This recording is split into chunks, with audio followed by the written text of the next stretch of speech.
Welcome back, guys, to Samurai Reviews. Today we're reviewing Joker. We are your hosts. My name is Josh. We have Eric. Yeah. That's not Jonathan? No. Because Jonathan sucks. Jonathan. I could have sworn it was Jonathan. No, we have Brett here. We have Eric. All you white people look alike. Yeah. That's true. It's true. And then you have me, Josh. This review video is also brought to you by Cause You Can Production. Brett already kind of talked about what we're going to review. I busted my lip. That's true. He got attacked by a bear. He's trying to protect the baby. I did protect the baby. I got him out of there. No problem. So, if you want to call me a hero, don't call me a hero, but I get it. I'm a hero. Within our review video, we give you a samurai rating after we kind of go through all of ours. And this is within our non-spoiler part of the review. And then after we'll get into our spoiler part of the review, kind of getting into more in details of the scenes within the movie. And those timestamps will be provided. I've been talking to Arthur way too long. I've been spending so much time with him. Yeah. That it's just baby words. Your 2-year-old is teaching you grammar now. He's teaching me grammar. That's good. So in some ways, it's better than parts of our educational system. That's true. It'll be provided down below in the description. So look out for those timestamps for the non-spoilers, our ratings, and the spoiler parts. Well, Brett's going to start us off. Go ahead. So, The Joker. It was a very good movie. Let's keep it talking. I was waiting for it's gonna be happen a couple times probably, but yeah. I was waiting for the first one pretty early, and I was like, well, this is a minute. Okay, yeah, it's a very, very good movie. It is extremely well done. It has all elements that a great movie should have in it, for sure. One of the best things it does is it plays with tension in a way that very few movies do, and it does it so well. I think I was feeling anxious through most of the movie, if not all of it. Every single second I was like, oh my god, what the hell is going on, what's gonna happen? I didn't know how to feel. I didn't know how he felt sometimes. It was a very tense movie. It it took years off my life, and that's because there are parts in this movie where it is uncomfortable. And I was actually talking to a friend of mine at work, and we were talking about the movie, and he saw it before me, and he was saying, you kept using the same word to describe this, and he kept saying the word disturbing, and he just kept saying disturbing over and over again. I think that's the perfect word for this movie. It is extremely disturbing because it plays off of real social emotions and real social circumstances. Not that we have a killer clown walking around, but it plays off of that kind of mental health aspect and how we treat mental health, and it also plays off of emotional suppression, stuff like that. And I think that's what makes this movie good, is that it's uncomfortable. Any movie that evokes an emotional reaction is good in my book, especially a strong one.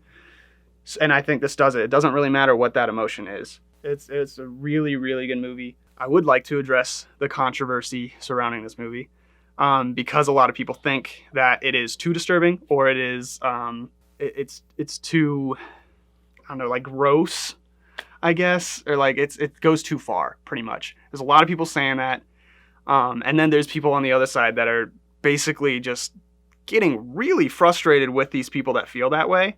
And I think the people that feel that way are wrong as well, but relax, y'all, okay? Because people, okay, hold on, let me get into it, because I'm it's art. Yes, please. Okay, so first and foremost, art should never be suppressed. It's supposed to evoke an emotional reaction out of you. You can say that emotional reaction is grotesque, is disturbing, uncomfortable, whatever, and that is totally fine. And that's the point, And I know a lot of people are worried about this movie inspiring people. Movies do that. Movies inspire people to do what? Remember the Titans, inspired a lot of people to persevere and keep trying, the football movie with Denzel and stuff. That's a great inspiring movie. But no one was that movie is going to make so many NFL players. No one was given that kind of credit to it, even though it was one of the more inspiring movies out there at the time, right? So I don't think it's fair to say that of the Joker, where you're this movie is going to make shooters. Could it? For sure. Like, absolutely. But it is not the main reason, and definitely isn't the sole reason for that if it is to happen. And I think it touches on the reason in this movie, and that's like the way we treat mental health in society. So, yeah, this movie's uncomfortable. This movie is disturbing in many ways. And I think people are misplacing their hatred for things like mass shootings and stuff by looking at this movie and saying this movie's the problem, when it's really the society that this movie is reflecting. And at the same time, that's what makes the movie good. And I think you need to have that sort of understanding that uncomfortability is why it's great. And we should address the thing it's mirroring, not the mirror itself. Well said, man. That was great. Okay, so the other part, this one's a lot shorter because I think there are less of these people. But the people, I've seen a couple reviews of people that get really upset with the people that feel that this movie goes too far. And I agree that the people that think this movie goes too far are wrong. But like I said, you need to chill out. People can have emotional reactions to movies, and it's totally fine. And if that emotional reaction is, I don't want to see that, that's too far for them, like, that's totally cool. Like, and some people, like some of you that get a little too emotionally into the movie are going to have trouble getting through this one, because I had trouble. I get really emotional into movies a lot, and this movie was like a stretch for me. Like, it was really, really good, but I probably will see it maybe once more in my lifetime because it was just stressful. Yeah, stop blaming people for having emotional reactions. That's kind of the point of movies. So, be frustrated that they're trying to suppress art, but don't be frustrated that they feel a certain type of way. So yeah, okay, I'm done. What's your rating? I'm off my soapbox. So my rating for this, like I said, it is a great movie, is an 8. And it's because there are a couple cliches. We'll get into spoilers. There's one specific shot that I'm thinking of where it was just kind of weird. Not that one specific shot dropped it to 8. But there are just some times where they'll do some shots or some different things, and it just doesn't fit with the flow of the movie. So they do a lot of homages to Taxi Driver in this. If you've seen Taxi Driver, you'll watch this and you'll be like, oh, that's very familiar to a scene in Taxi Driver. And it's borderline copying Taxi Driver at sometimes. So it kind of is almost out of the realm of homage and into the realm of just straight up copyright. But so that's kind of where the negatives of this movie come from. But I would highly recommend go see it. Just be prepared to be uncomfortable. So 8. I'm also giving it an 8. I thought it was a really good movie, but I'm going to have to agree with Brett on a lot of things. A lot of shots where it didn't fit with the movie. There was a few things I was like, well, that felt a little extra, or that was unnecessary. Cinematography wise, I absolutely loved it. I loved all of the shots that were in there, him in the shots, him laying down in bed, and there's like that dresser, and it was just a beautiful setting, beautiful location everywhere. There was like 2 shots, like what you said, that were kind of just awkward and didn't fit the style or the theme of the whole movie, and it was just out of place, and it just felt weird. And we can just get into that in the spoilers, but there were 2 shots where I was just like, oh man, it just threw me off. There was a cliche moment in there, which we'll get also into the spoilers, but that kind of was just like, was it necessary? I didn't think it moved the story. Like, it didn't drive the main character. Yeah, I didn't think it definitely wasn't bad. It's just something that you see a lot. I wouldn't say you see a lot. It's just something that's been done for. But I gotta give props to lots of depth in the story, in the characters, especially the acting itself wasn't character growth. Just this whole movie just has so much depth that it's such an influential, and like it's an influential movie that like you got paranoid from just watching it. I had to check over my shoulder a couple times, and I mean, there's a reason that there are lines of cops at all the movie theaters you go to see this movie. Like it's not just because they're like, oh, we should just do it today. Like there's a reason they're checking your bags more than they usually do. And I agree that it kind of just relates to the common, people now in our society. I totally agree with that. People but feel ignored. That's because there's just so much depth. There's just so much ground, like that they're just pulling off of. Heavily based in reality, and like you can definitely see the connections they're making in our current climate. Yeah, I tend to distance myself when I watch movies, but in this movie, I had so much built up anxiety because I was relating. Well, not really relating, but I feel like it's hard to see it as fiction sometimes in some points of the movie. And you do emphasize and sympathize with the character. Sympathize. This is where I swear hanging out with like 2.5-year-olds for like a week. It's just gonna all your grammar that you learn just goes out the window because you're talking like this the whole time. Yeah, so you empathize. It's gonna just be. It's gonna be right here at the bottom of the screen, with the character, and that's what made this movie good because it actually have the character development that a story does need, instead of all these other movies that's been coming out. That's been kind of just a lot of action packed with it. So I appreciate the story. I appreciate everything. There was one thing that I was told. What he said kind of stuck to me a little bit, and I was like, oh my gosh, he totally makes sense, is that if you take this movie as a solo movie, it's not a good movie. Because the Joker, and why it was good as the Joker, is because people know the character so well that it made that movie even better that way. Just take off the name Joker and then put in a different title or something like that.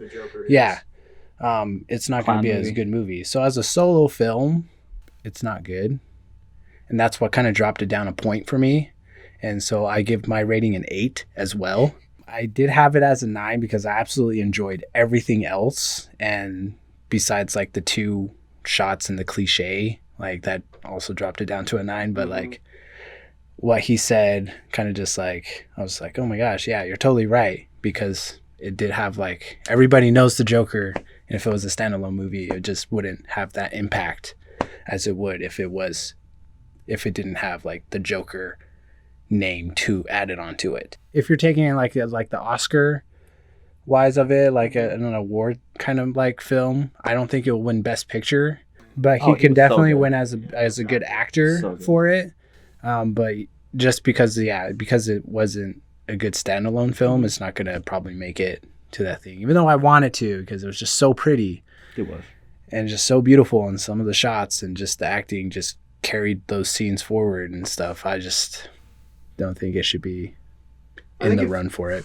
I get that point. I think with the clown stuff specifically, yes, I think without the Joker being a previous character, it does lose a lot of its depth, but I do also think that they could have done it differently. Like they didn't make him a clown and just make him something else, and it would have fit as a solo movie. That's why it's an 8 and only dropped 1 point, because everything else was great. The message in there was great. Everything, yeah. So also, get ready for the comments. He's better than Heath Ledger's Joker. Ooh, at me. Hot take. Actually, I do agree on that. And we talked about it. Yeah, we talked about it. You go ahead and explain your thoughts so on it. My thought process behind it was their performances as Joker, with what they were given, are pretty on par. They're both fantastic, and they both deserve praise. And by the way, I'm not saying Heath Ledger's Joker was not good. It was fantastic. So relax. Their performances are on par. So we're at even right now. The thing that puts Joaquin Phoenix's Joker over Heath Ledger's is the writing and the depth of character. And you can say that is because Heath Ledger's Joker didn't get a full movie. And that makes sense. But he didn't get a full movie. That's kind of my point. Is that we have more depth to work with Joaquin Phoenix's character than Heath Ledger's. therefore this one's better. And it's not this one's fault that it's better, but this one was just given more. In the end, it's more. More is more. I don't know if you know that or not, but hard facts. So it makes it a little bit better. Anything else we have to kind of mention before we get into the spoilers part? You guys want to discuss? So we got nothing more to talk about. Spoilers! Non-spoilers. So we're getting into spoilers. Spoilers! I wish Jonathan were here so I can interrupt him by yelling spoilers. He's like, okay, Jonathan, start this off. Jonathan talks. Spoilers! So, we're going to do our good scene and bad scene. And then talk about whatever else we think deserves questions discussion. Or discussion at the end. Yes. Yep. So, my favorite scene in this movie, by a large amount, actually, again, not that the other scenes are bad, it was just this scene really stuck out to me, was near the end, almost at the very end. It's at the climax of this film. He gets to go on the Maury show, the Murray show, and he's idolized Murray this like entire movie, right? And he's even envisioned himself on the show before. Last couple scenes he's been practicing his walk out, and it's been really awkward. And when he gets out there for real, he's like in full Joker garb, like he's like, you know, introduce me as the Joker. Yeah, he's actualizing that he's the Joker, right? And so he comes out full Joker character and really embraces being the Joker in this scene. And it's and this whole time they've built up this kind of idea that he's gonna shoot himself, and that's gonna be his grand statement, is killing himself on screen. Yeah, that's his like final joke or something like that. And they built it up the entire movie. And he gets out there and he's like he's the most comfortable he's been the entire movie. Like it's almost out of character. He's not nervous. He's loving every second of the spotlight. And he gives this whole spiel about how he's the killer that they've been looking for, because there's a subway killing that kind of inspired some a lot of lower class citizens, to rise up and kind of take back the city from the rich, specifically Thomas Wayne and stuff. And he was the clown, but no one knew. And he kind of comes out and says like, "Hey, that's me." And obviously it takes a turn, and everyone's just kind of like silent and like, "Are you serious? Is this a joke? It's not a good joke." And he's like, "No, it's me." And he gives this whole spiel about how like, you guys will step over me if I'm dying on the street, but now you're giving me all the attention in the world. And just because I killed, three high class people. You're the problem, and you're the bad ones, not me. You're the like awful part of the society, because you're the ones who suppress people like me and make me have to do this kind of shit. And it's a very, very emotional scene. And then he's building up, and he's like, "You want to hear a joke, Maury?" And he's practiced this before, and he ends it with him shooting himself. And he's building up this joke, and like everyone's kind of chaos is ensuing. People are murmuring, get him off the stage. And he's like, "You want to hear a joke?" And he starts reciting his plan to kill himself. And then at the end, instead of killing himself, he pulls out his gun and just straight up shoots Murray in the head. And sorry.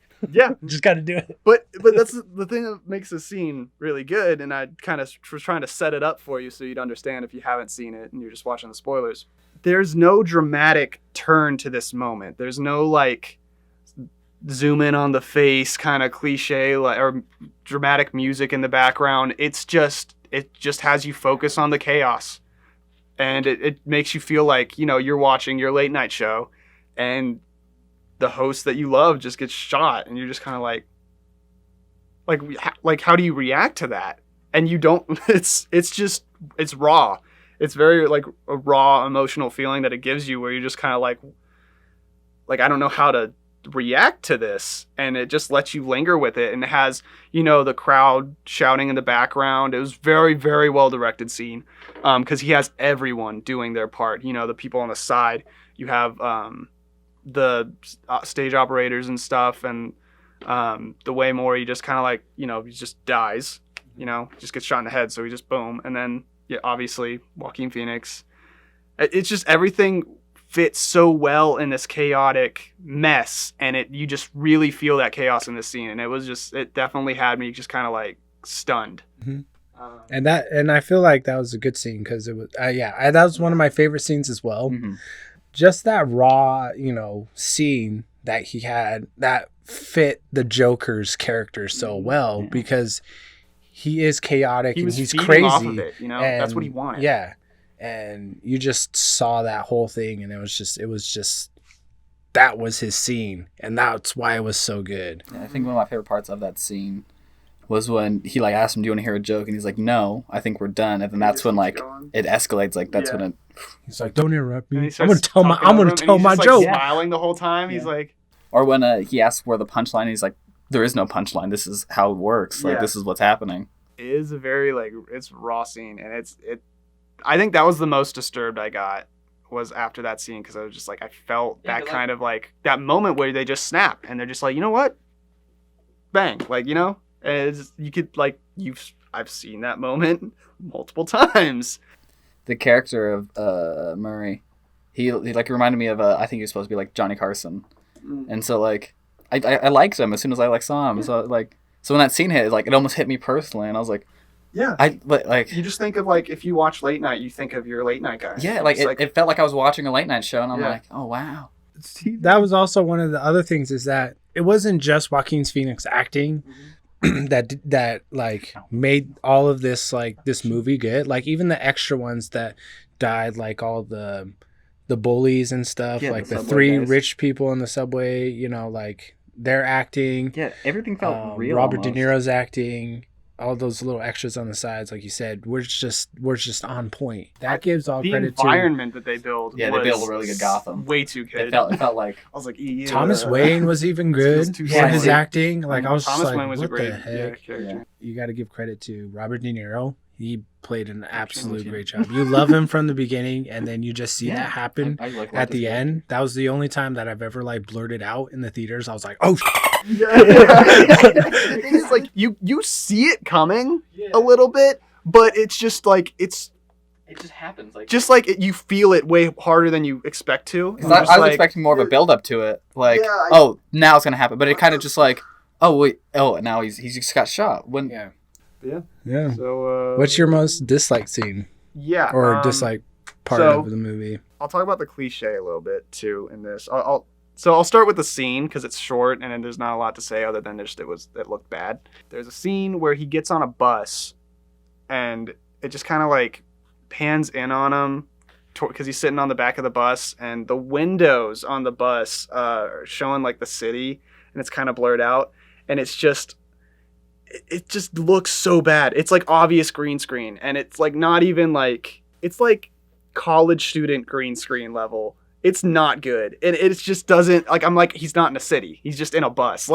It just breaks the illusion for a second for me, really hard. The rest of the editing is fantastic. I'm not trying to just dig on the all the editors and stuff, but this one scene is it just looks ugly. Yeah, and I think it's just the camera trick or the camera thing that they try to stylize a little bit. It's a Spike Lee kind of. Yeah. And that was one of the scenes I didn't like either. That I mentioned in the non-spoiler part. This doesn't fit the style. It has all the graffiti and it tries so hard to make it Gotham. Mm-hmm. Yeah. That it doesn't really look like Gotham. That was a specific scene where I was just that's bad. I think I immediately turned to you and went, that looks like shit. I think we both looked and we're just yeah, because it was so good up until then, and then we're just what the? There's a few times where we actually looked at each other and we're just all we had the same thing. Yeah. And this was the cliche thing that I think you're talking about that you're gonna get into right here. Yeah. So Zazie Beetz' character in this plays an important role in Joker's development, and he meets her in an elevator for the first time, and then later on in a later scene, she comes to his door. And is confronts him about following her and is were you following me, Arthur? And that was the first line she said to him. And literally right after that, I turned over to Josh and I was like, that's fake. And from what I've seen, most people didn't see it coming. And I don't know if I'm just a fucking genius, but I'm not. I think the most obvious tell for it is when he just goes into her apartment. Oh, and just makes it. Yeah, that was too much. It's way too out of character for Arthur at that moment in time. I noticed when she just said Arthur because I was like, when has he ever said his name? Like so every other scene that she was in, like I just went into it knowing that this isn't real. And part of the thing that makes this movie good is if you believe that. And I just think, and definitely when he just goes, he has like a realization moment where he kind of like is starting to embrace this Joker persona, and he just goes home and he's like soaking wet from the rain. He just walks into his house and into her apartment and just like kisses her really passionately, and then they close the door behind him, and that was just like an obvious one. So if you didn't catch it before, you definitely caught it then. Where you're like, and it's been done in a slightly different way. I can think of like a Fight Club. Yeah, it's very Fight Club similar. Even Sixth Sense, it has some of that to it, where like no one can see the person. Mm-hmm. And what you were saying earlier, I totally agree. Where like it doesn't necessarily need to be in there. I do see the value of having that connection, but I agree. I don't think it dramatically added to this movie in any way. That was one of my most disliked parts too. Mm-hmm. Especially the part that you mentioned where he's just like following her, and that is like throughout Gotham, and you're just all like, it kind of leads on and it keeps leading on, and then it just throws it at that one part where he's like going through her apartment, and then she appears and she's all like, oh, you're that guy from across the floor and stuff. Like, I need you to leave my apartment and stuff. And he's like, oh, I had a bad day. And then you get that kind of that payoff for that she was imaginary. And then you're like, was that scene really necessary of like all those shots of him following her in the first place? And you're just like, well, that was pointless. Like, why did I need to watch all those scenes or those shots? That's the thing. It was like, it was such a waste that I thinking back at it, you're just like, well, now I hate those shots. Like, there's no point to it, even though it might look good cinematography. Like wise, cool. But just the one thing that it definitely added was just it lets you get into his mind and know what he was thinking through his conversations with the fake her. But you don't have to have her to do that. Yeah. So you could have literally just had him talking to air, and it would have been just as effective. Yeah. I'm pretty sure he would have done a great job when acting on that. Yeah, just like talking to nothing. Too. Like Smeagol style. Yeah. Like, that's my other bat too, bro. We're like... One of us needs to be fired. I know. That's why we have Jonathan. One of us is going to have to change. I was thinking about it initially. My favorite scene was also going to be the Murray scene when he kills him and stuff. But then I thought about it. And I really liked the scene where Arthur confronts Thomas Wayne in the bathroom. Because it really shows a side of Thomas Wayne that doesn't get portrayed, like, ever. Because in every piece of media, Thomas Wayne is seen as this, like, godlike figure who only wants to help people. Yeah. But, like, in every iteration of Thomas Wayne isn't necessarily a good person at his core. I mean, in the Flashpoint universe, like, he's not a good guy. He kills people. He has no mercy, and that's who he was before he became Batman in the first place as well. He just and it was nice to see like a Thomas Wayne who was kind of he didn't care. He just like on camera he wanted to keep up appearances. He just like punches Arthur in the face. He just at one point. Decks him because he thinks he's laughing. And so he just hits him in the face. He's like, "Don't touch my son." Yeah, and he said, "Don't touch my son, or I'll kill you." Yeah, like he straight up threatened him with murder. And so I thought that was really interesting because we don't see that a whole lot. Great actor, great portrayal of Thomas Wayne. So I enjoyed that. Yeah, it added depth to the city of Gotham. It did, yeah, for sure. My most disliked scene has to be the following when he's just following her. We talked about it earlier. What about the fridge? I do. So the fridge. I don't get the fridge scene. That's a neutral part because it has to mean something. Yeah. It went over my head. Yeah, I would love to hear if it doesn't mean anything. The director's cut where he explains it, and I'll totally be like, okay. Because until then, I have no idea. The police are calling him, and they're like, "Hey, you weren't home," and he just like opens his fridge, and he starts taking like everything out of his fridge, and then he gets in the fridge. That's it. It shuts the door. It shuts the door. And it just moves on. Dude, who's going to Narnia? Like, it felt so real, though. Because, like... James McAvoy walks out of it. What the hell? Mr. Thomas. It's a crossover. But, like, that scene felt really real. Because I think one of my favorite... It was just a tiny little detail, but it stuck out to me. When he's, like, taking everything out, there's, like, this little shelf on the side that he, like, picks up and, like, doesn't come out at first. So he just leaves it alone, and he gets in the fridge anyway. He was just, like, frustrated with it. Oh, it was well acted. Yeah, it was, like... I was so, like, engrossed in this scene. I was like... What is going on? Why is he doing this? Because, like, at first it looked like he was, like, taking things out, and then he started just doing it more aggressively, and he was just throwing stuff. And the whole time, there was, like, a recorded tape of, like, the detectives like, hey, we came by and you weren't here. If you could give us a call, we want to talk to you some more, had some questions. And he just puts himself in the fridge. Like, is he trying to hide from that? Like, is he trying to just get away from the police? I don't cool off.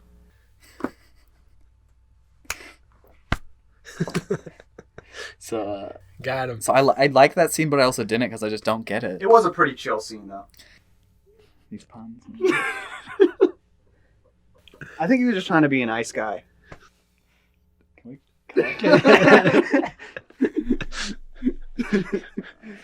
It's like it's all those puns from freaking Arnold Schwarzenegger with the Batman movie. You need to chill out. Yeah. That was like his whole character arc. It was his puns dramatically getting worse. Puts you on ice. So right. yeah. Or killed the dinosaurs. The ice age. It wasn't even a joke. It's just an inaccurate fact. It's not even a fact. It's just wrong. It's super funny. E equals MC squared. Okay. All right, Arnold. Sure. If you die, you lose consciousness. What? Is that how it works? Afterlife? To walk, you put one foot in front of the other. I love that version of Iceman. Just do a whole podcast of us making like Arnold Schwarzenegger like facts. Be a little segment. Yeah. Arnold's facts of the day. Arnold's facts of the day. Dude, you start your day by waking up. If you want coffee without caffeine, you get decaf. They just progressively get like what are you talking about? He starts ranting about stuff. Yeah, Arnold. We know.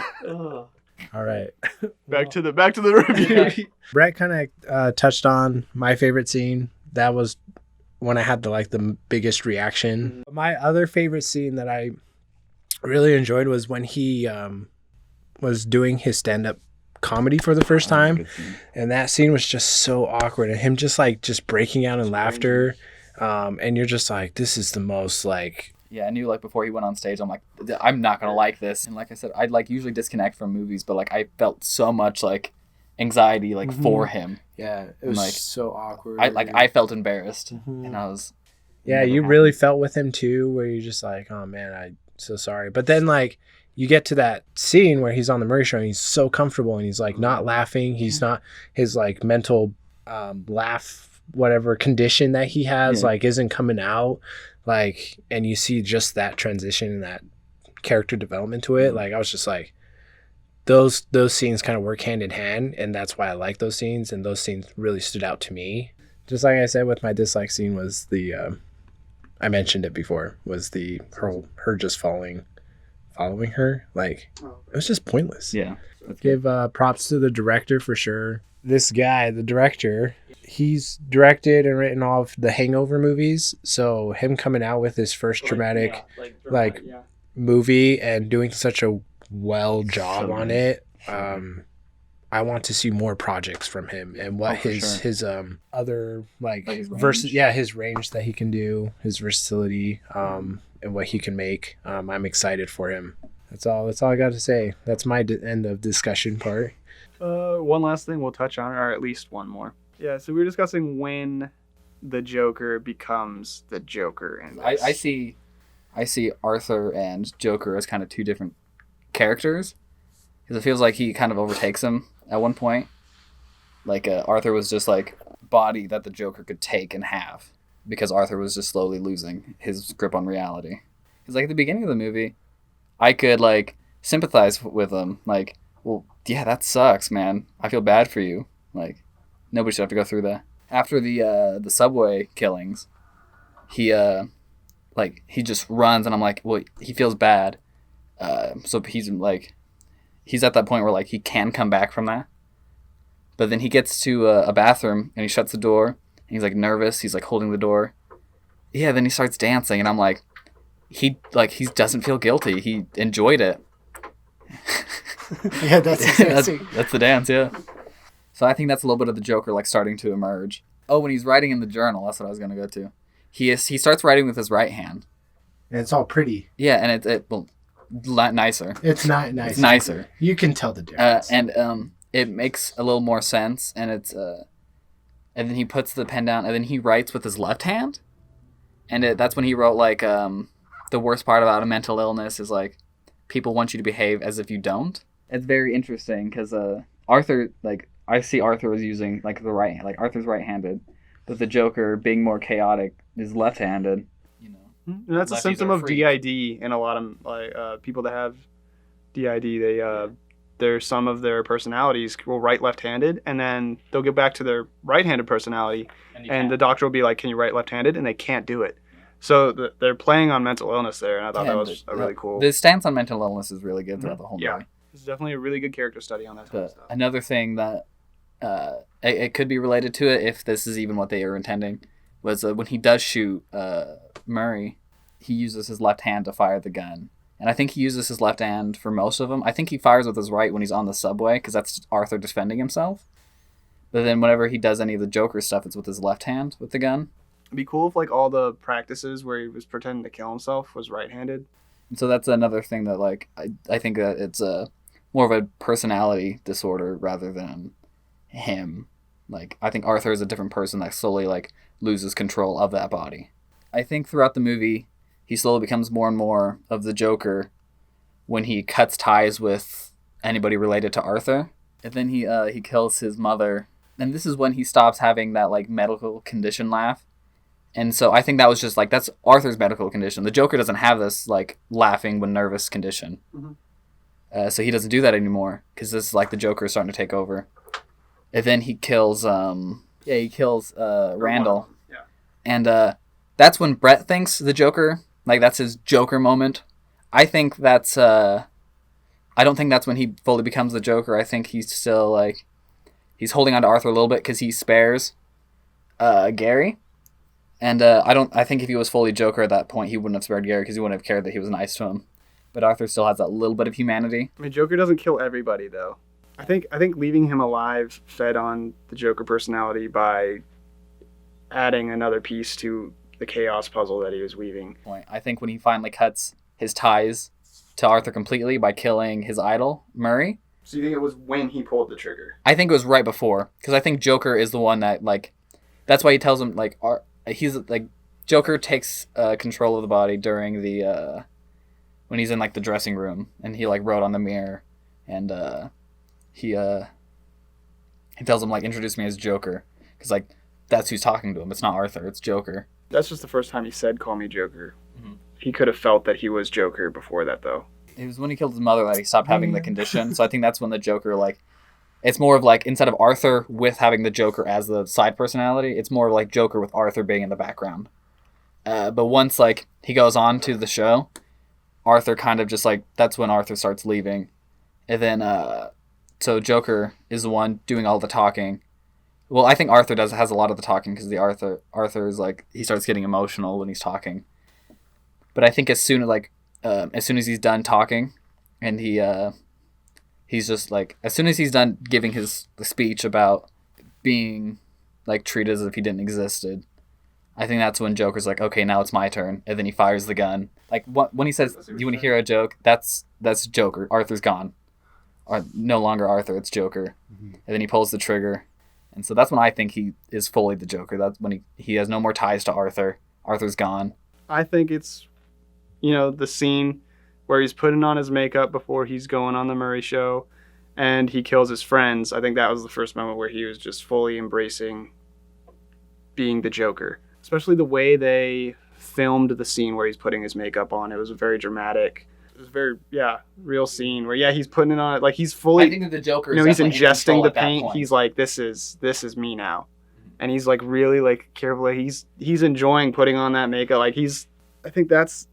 I don't see Arthur after that.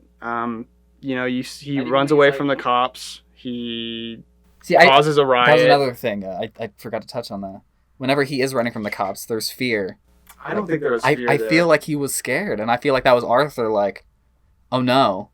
And then, but once he gets on the train, well, I think when he steals the mask, that's the Joker taking over for a second, like, no, this is mine. Like, I run this. And then when the cop, like, gets caught and you see him, like, getting beat and the Joker, like, starts dancing, like, that's Joker dancing. That's not Arthur. I think he was a lot more Arthur was the one calm. running. Joker's the one. So you saw him run a lot in the movie, and I think that entire scene where he's running from the cops was a lot different than the other scenes.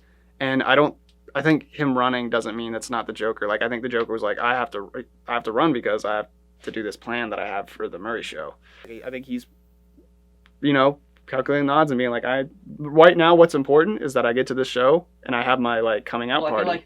And the moment where he kills his friend, it's just so Jokery. And one of the things I compared it to when we were having this discussion earlier was I compared it to a couple of things, but one of them was like when you're drafted into the NFL, you are an NFL player. You sign a contract. You're officially an NFL player, but you haven't played a game yet. The Murray show was Joker's first game as the Joker, but that doesn't mean he wasn't the Joker before. I'll say the other metaphor or analogy I gave, just because for the sake of it. Yeah. So in Spider-Man: Homecoming, there's a scene where he gets covered in rubble because Vulture takes a building down and lands it on him, and he's really scared and he's like, I need help someone, and he finally, like, sees himself in the reflection and he's like, I'm Spider-Man. I gotta be Spider-Man right now. And he finally accepts being Spider-Man and not trying to be this kid living up to Tony Stark. And he lifts the rubble off of him, and that's when he becomes Spider-Man. And then his first Spider-Man act is stopping the Vulture thereafter. And I think that's kind of comparable, where that moment that he has under the rubble is what Joker has in his apartment, painting up for the gig, and then fighting Vulture would then be Joker on the Murray show. So that's kind of where my thought process behind it is. And then, I think are definitely our differences in believing that there is no more Arthur. Like, I think that was just Arthur the whole time. I think it was he was just holding back, I guess, or not fully accepting himself. I think that was the other part, is in a society that didn't accept him. Yeah, so I think it was kind of a play on, like, society told him who he was, and he had one idea of why they did that, and then later on he kind of was like, you know what, I'll be it. Comment your opinion down below, though. Yeah, we'd love to hear your theories. Yeah. I covered everything. That kind of leaves the questions, like, there was a lot of depth and message kind of about mental health and stuff. Mm-hmm. With this movie coming out, did that kind of push, like, was it forced, like, this message of, like, mental health and that kind of stuff? Yeah, you told. Kind of discussion with people are like, oh, it was forced and stuff. And then with everybody with, like, Captain Marvel, they're like, they forced feminism and that kind of stuff with the movie. And I'm all like, I hate when people force equality. I really think that it was too late, actually. Like, it was late for them to come out with Captain Marvel. It was late for them to come out with a movie like this for the Joker. Mm-hmm. I think it wasn't forced or anything. Mm-hmm. I think it was late, actually. They should have came out with this a lot earlier. How many mental health movies of recent memory can you think of, like, within the last couple of years? Like Split? To be honest, like the only good one that I really enjoyed was Radio. I love Radio. Radio's so good. Cuba! Right, but that was, like, way back. Like, I don't know how many years. That was a long time ago. Yeah, that was a long time ago. And I mean, they have, like, Green Mile. It's underestimated. Yeah, Green Mile 2. But yeah, so I think the people that say that the message was forced are people who are unwilling to address the problems that our society has left on people that are mentally ill. And I think they're part of the problem, and they need to step out of the way. Like I said, you can feel your own way about it, but if you feel this movie is forced, I would challenge you to do some research on the way we handle mental health and some of our social systems that are in place and that are getting cut. Yeah. Like that. Like when he lost access to therapy, that's when it went really downhill for him. And that is a thing that happened. Yeah, and people were like, it is really strong, like, message, and they're like, whoa, it's why are you throwing that on me, right? Mm-hmm. I really think again, is that they have to make it obvious for the message because They're trying to we're convey a stupid. message. Yeah. Mm-hmm. We live in a People society. people are stupid. They're not going to get it, so you have to make it obvious. So Also, if you think a discussion about mental health is something that can be forced, like, Yeah. It's good to talk about like it doesn't happen, like what are you trying to explain? You know, the whole reason why I was looking over my shoulder during that movie, the whole reason that you're gonna go see this movie and you're gonna have cops fully body geared, armored up, is because this is a real thing that happened. that's it for our spoilers and our discussion on the movie Joker. We hope you guys liked it. If you did, drop that like. Definitely subscribe. There's no option. And like we said, we just want you to comment. So definitely just comment below if you want to hear us share our opinion on other things. We're obviously very interesting, and I love talking about stuff. and opinionated person. You guys will like us. But yeah, so thank you for watching. Next video is Gemini Man. I do like to apologize that I've been kind of a little slow on the editing. I did have a huge week where I just kind of had to take the whole week off. I had a baby. Boo! Oh yeah! Just kidding. That's my goddaughter. It's official. Her name's Aurora. It's a verbal contract. Just drop everything. Just get everything all that set day up we were for gonna my record. wife and that kind of stuff. Thank you for all of our supporters that have already subscribed to us. For real though, like the people that have subscribed already, like it is nice. You know, it is very nice that you guys have stuck with us. You keep viewing our videos. Yeah, catch us next time on our next review, Gemini Man with Will Smith. We'll see how that goes. Will Smith will be here. He's a guest. He's We gonna be booked him. on the channel. So if you subscribe, you can physically meet him. Take care, guys.